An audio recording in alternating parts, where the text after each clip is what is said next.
प्रिय मित्रों, आज हम सब आदिकालीन साहित्य के अंतर्गत सिद्ध साहित्य पर चर्चा करेंगे। इस चर्चा के पश्चात आप सिद्ध साहित्य की मुख्य विशेषताओं को जान पाएंगे, प्रमुख सिद्ध एवं उनकी रचनाओं की मुख्य विशेषता से अवगत हो पाएंगे एवं सिद्ध साहित्य का भक्ति काल के ऊपर प्रभाव देख पाएंगे। मित्रों, हम लोगों ने पिछले अध्याय में आदिकालीन साहित्य पर चर्चा की थी और अध्ययन की सुविधा के लिए हम लोगों ने आदिकालीन साहित्य को मोटे तौर पर 3 साहित्य खंडों में बांटा था। एक धार्मिक साहित्य, जिसके अंतर्गत सिद्ध साहित्य, नाथ साहित्य एवं जैन साहित्य आता है। 2 लौकिक साहित्य, जिसके अंतर्गत ढोला मारूड़ा दूहा, संदेश रासक, वसंत विलास, राउल वेल, उक्ति व्यक्ति प्रकरण, वर्ण रत्नाकर, खुसरों का काव्य एवं विद्यापति की पदावली इत्यादि रचनाएं आती हैं। एवं तीसरा रासो काव्य या वीर काव्य, जिसके अंतर्गत खुमान रासो, परमाल रासो, हम्मीर रासो, विजयपाल रासो, बिसल देव रासो, पृथ्वीराज रासो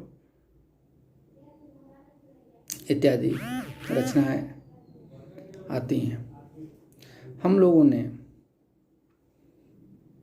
धार्मिक साहित्य को धर्माश्रित साहित्य, लौकिक साहित्य को लोकाश्रित साहित्य एवं रासो काव्य या वीर काव्य को राज्याश्रित साहित्य के रूप में बांटकर भी देखा था।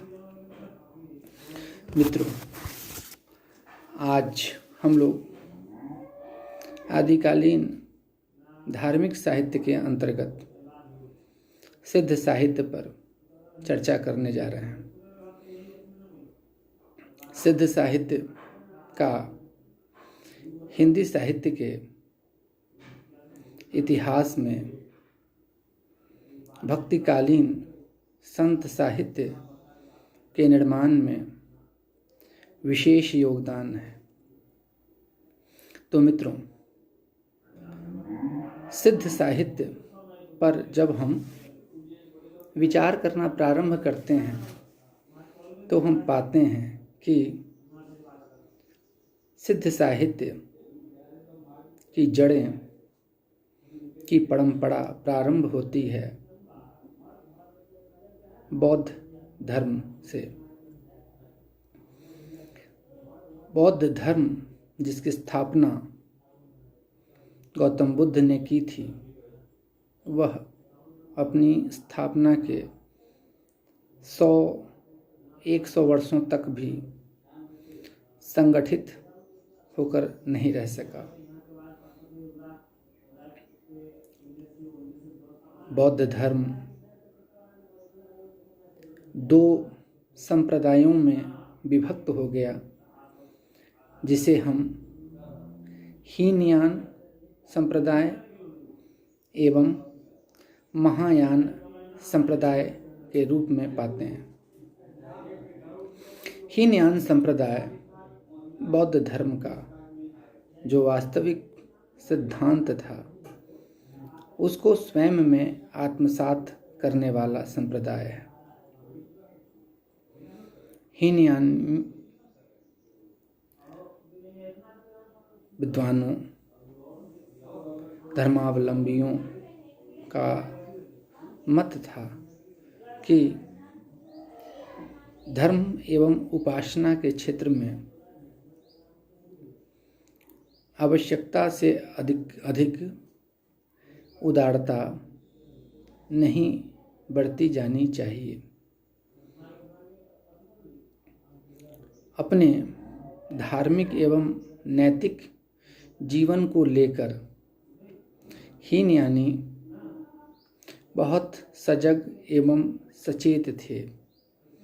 यही कारण है कि उन्होंने अपने सिद्धांत को कठोरता के साथ अपने धार्मिक जीवन में आत्मसात किया, किंतु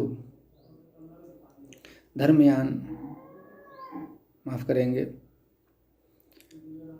महायान जो संप्रदाय था उसने सिद्धांतों में, बौद्ध धर्म के सिद्धांतों में छूट प्रदान की और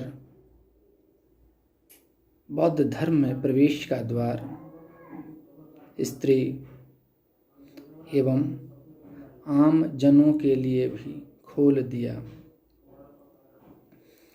इसका प्रभाव यह हुआ कि बड़ी संख्या में लोग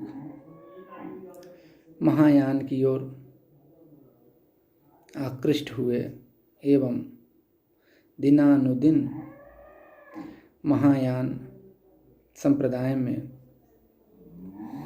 दीक्षित होने वाले बौद्ध भिक्षुओं की संख्या उत्तरोत्तर बढ़ती चली गई। धीरे धीरे धर्म एवं अध्यात्म में जिनकी वास्तव में निष्ठा नहीं भी थी, वे भी जुड़ते चले गए और कालांतर में हम देखते हैं, हम पाते हैं कि महायान में दीक्षित भिक्षु मंत्र एवं तंत्र के माध्यम से लौकिक एवं अलौकिक सिद्धियों पर बल प्रदान करने लगे। मंत्र एवं तंत्र को अपने धार्मिक जीवन में, साधना परक जीवन में अत्यधिक महत्व देने के कारण आगे चलकर महायानी भिक्षुक मंत्रयानी कहलाएं। कहने का तात्पर्य यह है कि महायान का रूपांतरण मंत्रयान में हो गया।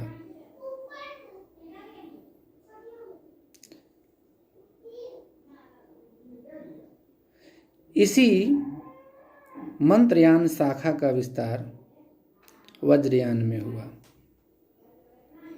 सिद्ध मुख्यतः वज्रयानी थे।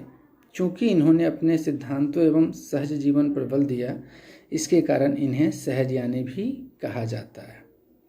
कहने का तात्पर्य यह है मित्रों कि बौद्ध धर्म हीनयान एवं महायान दो भागों में बटा। हीनयान बौद्ध धर्म के मूलभूत सिद्धांतों के साथ स्थिर रहा, किंतु महायान ने उदारता बरती और कालांतर में आगे चलकर वह मंत्रयान कहलाया और मंत्रयान से वज्रयान का विकसित रूप सामने आया। चूँकि वज्रयानी सिद्ध कहलाएं और इन सिद्धों ने अपने सिद्धांतों में सहज जीवन पर बल दिया, इसलिए इन्हें सहजयानी सिद्ध भी कहा जाता है। तंत्र मंत्र द्वारा सिद्धि चाहने वाले इन सिद्धों ने अपने मत प्रचार के लिए जो साहित्य लिखा वह सिद्ध साहित्य कहलाया। सिद्धों की संख्या 84 मानी गई है और इन 84 सिद्धों में से आज वर्तमान में 23 सिद्धों की रचनाएं मिलती हैं। जो 23 सिद्ध आज प्रामाणिक रूप से हम सबके समक्ष आए हैं, उनमें लुइपा, सरहपा, कन्हपा, सबरपा, डोम्बिपा, कुक्कुरिपा इत्यादि सिद्ध प्रसिद्ध सिद्ध हैं। सिद्धों का एवं उनकी परंपरा का प्रारंभ कुछ विद्वानों ने लुइपा से माना है,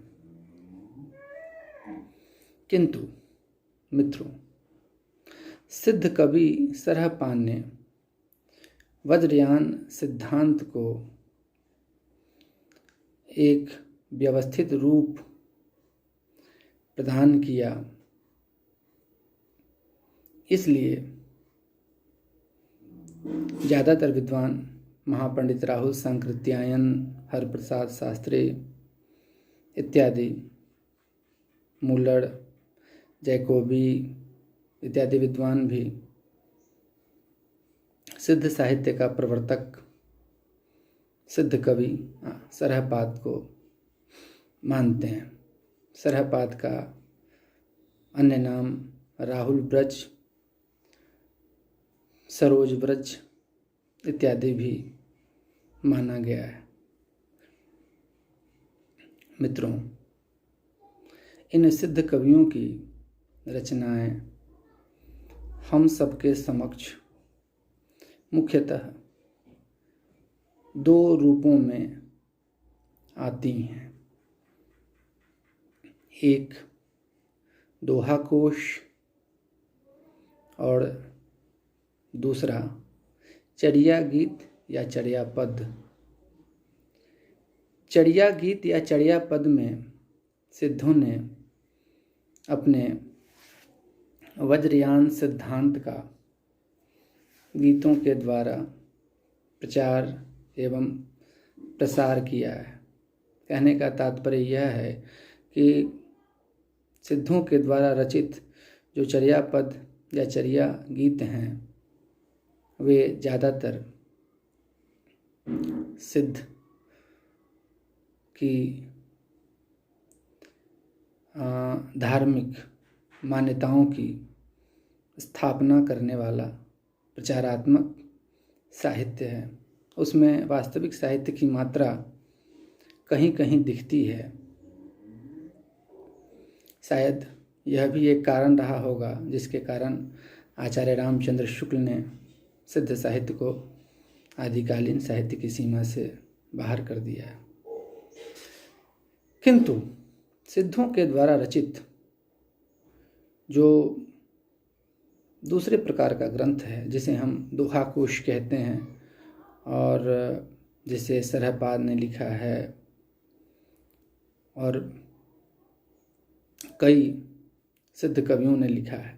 हालांकि सरहपाद का दोहा कोश सबसे प्रसिद्ध है, जिसमें उन्होंने 101 छंदों में बाह्याडंबर, वेदांत, धार्मिक रूढ़ियों, सामाजिक आडंबरों, सहज जीवन, गुरु की महिमा इत्यादि पर प्रकाश डाला है। अगर हम सामान्य रूप में देखें तो दोहा कोश सिद्धों के द्वारा प्रवर्तित रचनाओं में वास्तव में साहित्य कहलाने का अधिकारी है, क्योंकि वास्तव में दोहा कोशों में सिद्धों ने मानवीय दृष्टि से संवेदना का प्रसार किया है। साहित्य के माध्यम से उन्होंने जीवन को बेहतर रूप एवं अर्थ देने का प्रयास किया है। मित्रों, अब हम सिद्ध साहित्य की जो मूलभूत एवं सबसे बड़ी विशेषता है वह हिंदी साहित्य का जो आदि साहित्यिक रूप है उसको लेकर के है। हिंदी साहित्य के आदिकालीन साहित्य में अगर सबसे अधिक प्रामाणिक रचनाएं कहीं प्राप्त होती हैं तो वो सिद्ध साहित्य है। और इसी को लक्ष्य करके डॉक्टर राम कुमार वर्मा ने कहा है, सिद्ध साहित्य का महत्व इस बात में बहुत अधिक है कि उससे हमारे साहित्य के आदि रूप की सामग्री उससे हमारे साहित्य की आदि रूप की सामग्री प्रामाणिक ढंग से प्राप्त होती है। चारणकालीन साहित्य तो केवल मात्र तत्कालीन राजनीतिक जीवन की प्रतीक्षाया है। डॉक्टर राम कुमार वर्मा ने जो कहा है उस पर एक बार पुनः हम लोग दृष्टि डाल लें, एक बार पुनः उसे सुन लें, पढ़ लें। सिद्ध साहित्य का महत्व इस बात में बहुत अधिक है कि उससे हमारे साहित्य के आदि रूप की सामग्री प्रामाणिक ढंग से प्राप्त होती है। चारणकालीन साहित्य तो केवल मात्र तत्कालीन राजनीतिक जीवन की प्रतीक्षाया है। मित्रों, अब हम लोग संक्षेप में सिद्ध साहित्य की मुख्य विशेषताओं पर दृष्टि डालें। मित्रों, सिद्ध साहित्य अपनी प्रवृत्ति एवं प्रभाव के कारण विशेष महत्व रखता है। अपनी प्रवृत्ति एवं प्रभाव के कारण विशेष महत्व रखता है। इसकी जो कुछ विशेषताएं हैं उस पर हम लोग एक एक करके दृष्टि डालें। पहली विशेषता जो सिद्ध साहित्य की मानी जाती है वह है जीवन की सहजता एवं स्वाभाविकता में दृढ़ आस्था या विश्वास। मित्रों, जब हम आदिकालीन समय और समाज को देखते हैं तो हम पाते हैं कि उस वक्त का जो समाज था वह धार्मिक राजनीतिक दृष्टि से अत्यंत अस्थिर समाज था। धर्म एवं राजनीतिक कुचक्रों में आम जनता पिस रही थी और इनसे मुक्ति के लिए त्राहिमाम कर रही थी। महिलाएं शोषित एवं पीड़ित हो रही थीं। आम लोगों को कोई रास्ता नहीं मिल पा रहा था। इस स्थिति में सिद्ध साहित्य ने उन्हें जीवन को सहज एवं सरल रूप से बिताने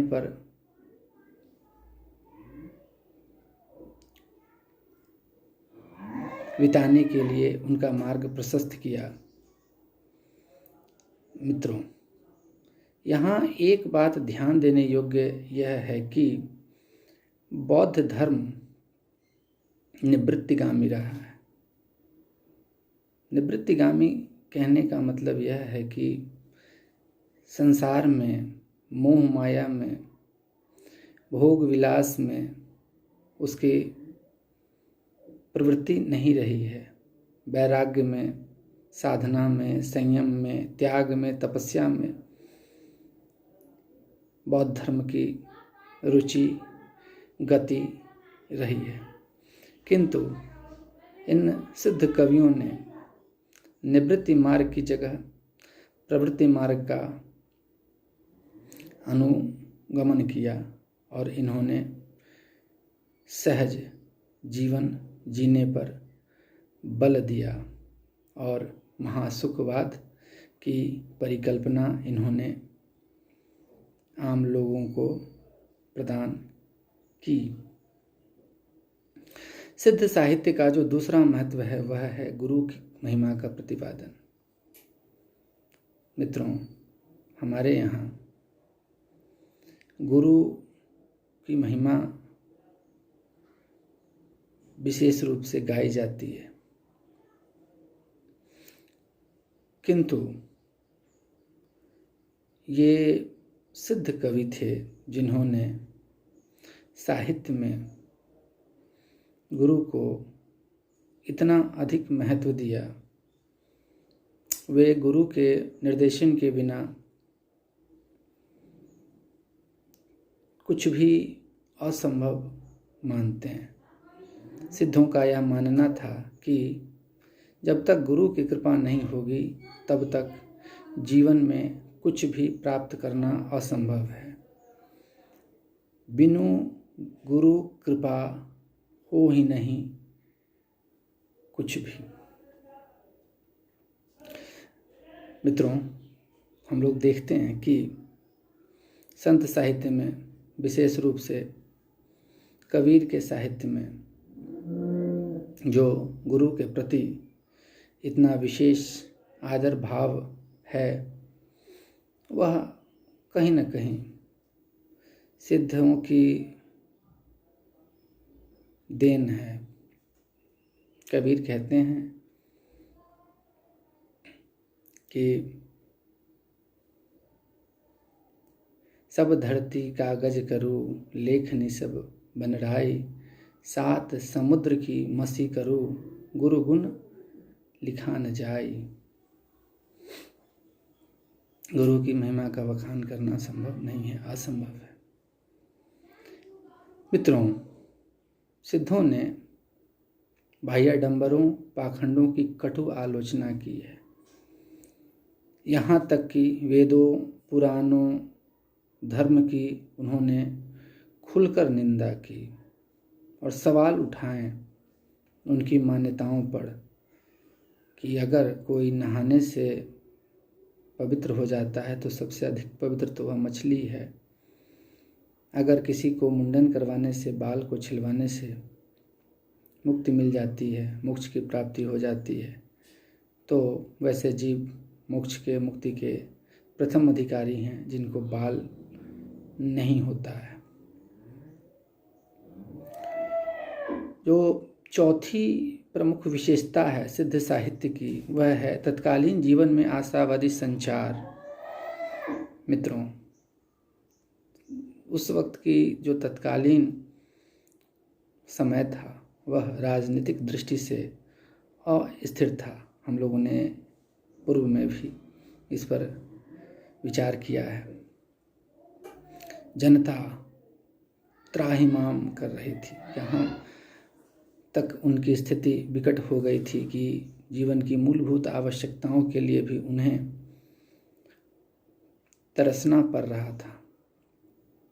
आचार्य हजारी प्रसाद द्विवेदी ने लिखा है, जो जनता नरेशों की स्वेच्छाचारिता, पराजय या पतन से त्रस्त होकर निराशावाद के गर्त में गिरी हुई थी, उसके लिए इन सिद्धों की वाणी ने संजीवनी का कार्य किया।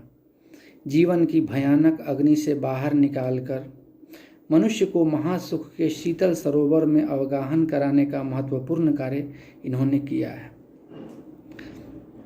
किंतु आगे चलकर इनमें स्वेच्छाचार, वामाचार इत्यादि घर कर गया, जिसके कारण सिद्ध साहित्य को पतनोन्मुख होना पड़ा, सिद्धों को पतन का मुख देखना पड़ा। सिद्ध साहित्य की जो पांचवी विशेषता है वह है रहस्यात्मक अनुभूति। मित्रों, सिद्धों ने प्रज्ञा और उपाय, करुणा के मिलनोपरांत महासुख का वर्णन एवं विवेचन अनेक रूपकों के माध्यम से किया है। नौका, वीणा, चूहा, हिरण आदि रूपों का प्रयोग इन्होंने रहस्यात्मक अनुभूति की व्याख्या के लिए किया है। रवि, शशि, कमल, कुलिश, प्राण, अवधूत आदि शब्दों के प्रयोग इसी निमित्त इन्होंने किया है। डॉक्टर धर्मवीर भारती ने अपने शोध प्रबंध जो उन्होंने सिद्ध साहित्य के ऊपर किया है, उसमें उन्होंने सिद्धों की दार्शनिक एवं रहस्यानुभूति पर विशेष रूप से विस्तार से विशद एवं व्यापक विवेचन किया है।